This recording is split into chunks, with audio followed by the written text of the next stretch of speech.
I want to get back to a quote that Kirby had earlier this year in 2023. We're not trying to be a one-hit wonder.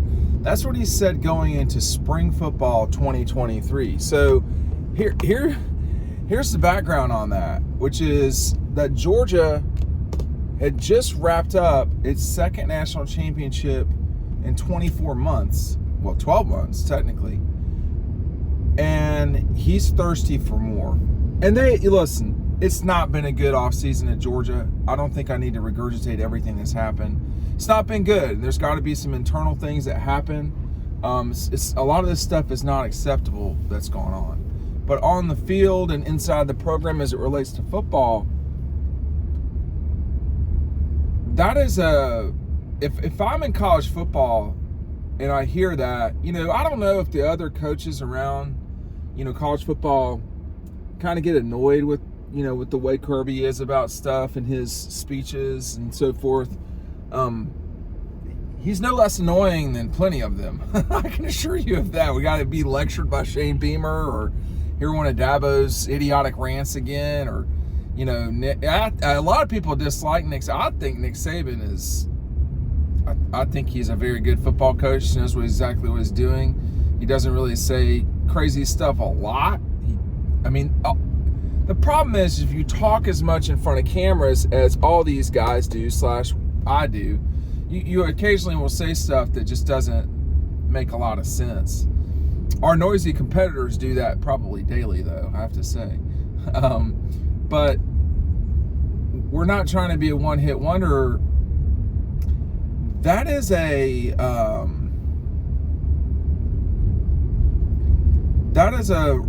real statement. You know what I mean? That is a real, we're not done yet. We've just started. The question, and so Ryan Curley's worked with me for some time now, since 2000. And the question is always, when can you tell something's ended? You always can tell. I would argue that you can always tell when something's started. We'll get back to that at Georgia in a minute for the Kirby Smart era, for the Mark Richt era, for the Jim Donnan era. I can tell you when all those started. It's harder to know when things ended sometimes because you're in the middle of it when it happens. Speaking of being in the middle of it, pick up Double Dogs today. You'll get our 2023 season preview. They will both come in the same packaging, and this is an offer you want to take advantage of now. I don't know how much longer we'll have the ability to do that. We will probably run out of the 2023 magazines.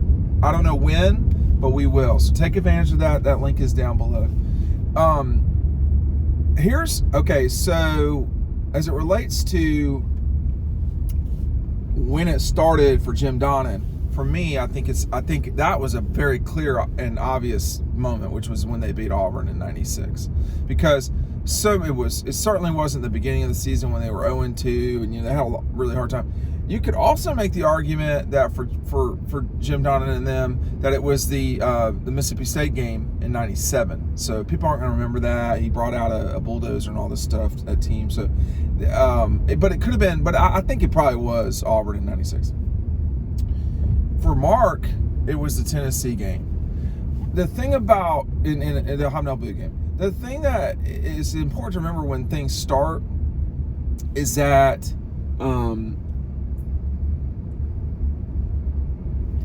Sometimes when they start, it takes a second or two that it's obvious that things have gotten going. But there's no doubt that for Mark, it started up at Tennessee. I have to tell you, I could not believe what I was watching personally, because Georgia figured out how to lose games like that so often. And from that point forward, generally speaking, for 20 years, they've won a lot of those games. Not all of them, but a lot of them. Kirby, I think the start for Kirby is harder to know for sure, because there's a lot of moments in the beginning of his time at Georgia, like there wasn't a hobnail boot moment. And I think depending on who you talk to, you'll probably get a different answer. For those of us who go to every single game, I think the game that gets left out in many ways is the Mississippi State game against Dan Mullen in Athens. Okay, that game was, Georgia was not a huge favorite. I think they were only about a 3-point favorite, something like that.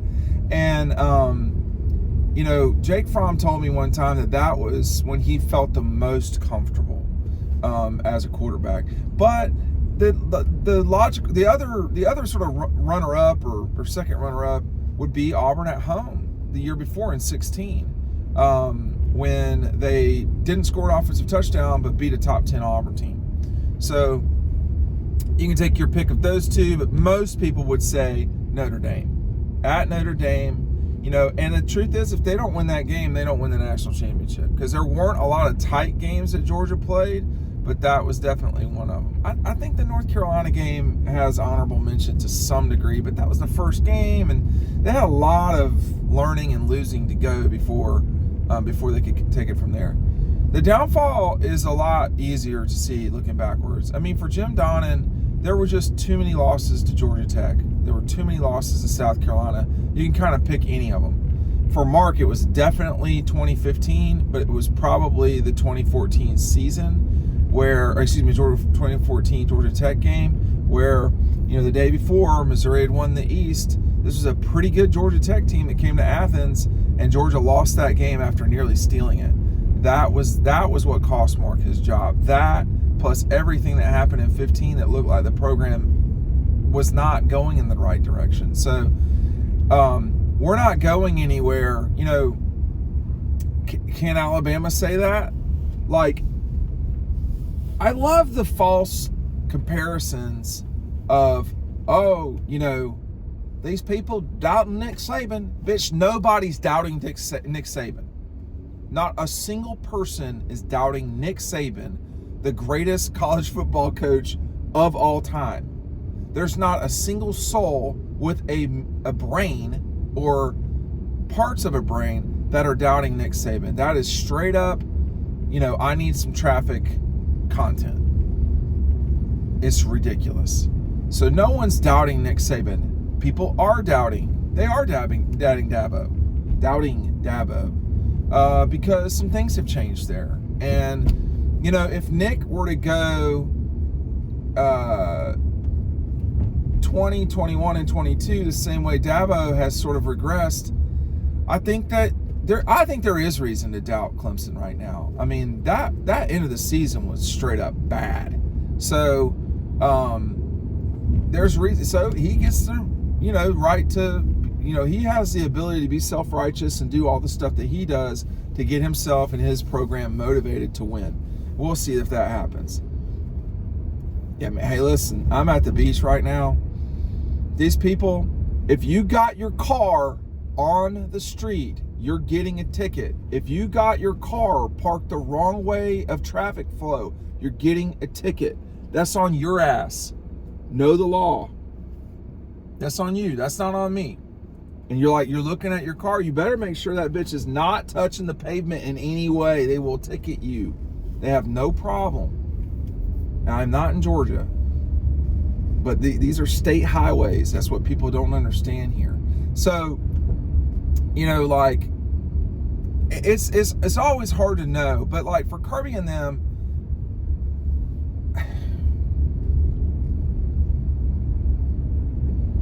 no one's doubting Georgia either. Like I saw, I don't know if it was Dawg Nation. I think it was Dawg Nation that wrote an article talking about how they're the least. And y'all, if it's not Jeff and y'all, I don't know if it was y'all. I think it was. Someone wrote an article about how they were the least doubted two-time defending national champion coming into a season. Like, there's like 5 of those all time in college football history. I don't even know if we're lining them up. Like, I mean, so some of this stuff that we do in the media, like it's July, it's tough to come up with content, but and people watch, man. They're into it. But the "we're not done yet" notion from Kirby, the quote was, "We're not trying to be a one-hit wonder just after you won 2 national championships." Come on, man. Like, No, you're not, Trey. You're already not a one-hit wonder. You're way past one night in Bangkok territory. You know what I mean? And like you are, yeah. See, like these guys want me to pass them in a golf cart. You pull over, man. Yeah, I got kids and stuff out here. We're way past Georgia being a one-hit wonder. This is not LSU 2019. This is not Auburn 2010. There have been one-hit wonders, and for all rightly criticism of Dabo, he's not a one-hit wonder. You know, that's not a one-hit wonder situation. That is we had two really good quarterbacks, and we made it work with those guys, and that's how this works. That's how LSU won the national championship. That's how, Auburn won the national championship. Those guys, that's how you win national championships. You win them with great players, and you don't apologize for it after the fact. But I don't see Georgia coming close to being a one-hit wonder. They're already not. I think nationally, though, globally, so Alabama had a great class this past year. So they're going to be playing this fall. I mean, they had a great class. Georgia continues to have a very good class. I don't know if it's going to be a record class or anything like that in 2020 for the 2024 class, but they have a very good class right now heading into that. So the momentum, or if you want to even call it momentum, I don't know, but the what Georgia's been doing is continuing. It would not surprise me, not even shock, it would not surprise me at all if Georgia won the national championship again this year. Because there's only really so many teams, I feel like, that can do it. And I've mentioned many of them here. I've not talked about Ohio State, I'm not talking about Michigan, but, can Ryan Day say, Ohio State, we're not going to be a one-hit wonder? Well, you hadn't had a hit. You hadn't had a hit yet. So the short answer is no. There are really, there are three people right now who are in the same position now as they were, same coaching position now as when they won a national championship. Nick, Kirby, and Dabo. That's it. Everybody else is starting over new or whatever. So it's going to be challenging for everybody, or at different spots. Mac Brown, Jimbo, who's in his own set of mess. Talk about being doubted, rightfully. But I think for the Dogs, this is about, are you going to continue to hammer home, take advantage of your situation, all the hard work, or are you going to regress a little bit? We don't know, and that's what's going to be so fun to watch in 2023.